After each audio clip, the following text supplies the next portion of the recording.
అందుకే రోజొక్క టైంపాస్ కార్యక్రమం పెట్టకపోతే ప్రజలు నిలదీస్తారు, అడుగుతారు. పాలమూరు రంగారెడ్డి ఎత్తిపోతల పథకం మీద కేసీఆర్ గారు మొన్న అరటి పండు ఒలిచి నోట్లో పెట్టినట్టు రాష్ట్రం మొత్తంలోని వ్యవసాయదారులకు అర్థమయ్యేటట్టు చెప్పిండు.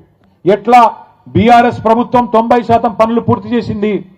పాలమూరు జిల్లాలోని 14 నియోజకవర్గాలకు, రంగారెడ్డి జిల్లాలోని 6 గ్రామీణ నియోజకవర్గాలకు, అట్లాగే మన దక్షిణ పశ్చిమ నల్లగొండలో, సౌత్ వెస్ట్ నల్లగొండలో మునుగోడు, దేవరకొండ, కొంత నల్లగొండ నియోజకవర్గం, కొంత నాగార్జున సాగర్ నియోజకవర్గానికి లాభమయ్యే విధంగా డిండి ప్రాజెక్టును కూడా అక్కడ తీసుకున్న నీళ్లతోనే ఎట్లా మేము ప్రయత్నం చేసినాం, ఎట్లా 90% పనులు పూర్తయినాయి, ఎట్లా 10% ఈ 2 ఏళ్లుగా అసలు పని చేయకుండా పండబెట్టినరు.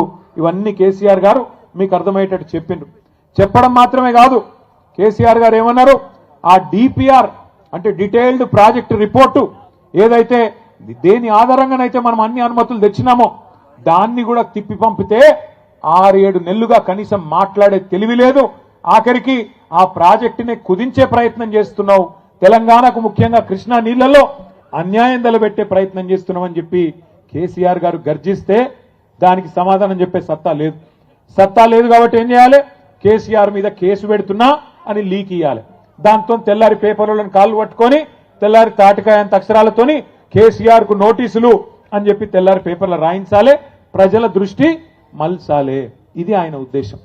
6 గ్యారంటీల గురించి ఎవరు మాట్లాడొద్దు.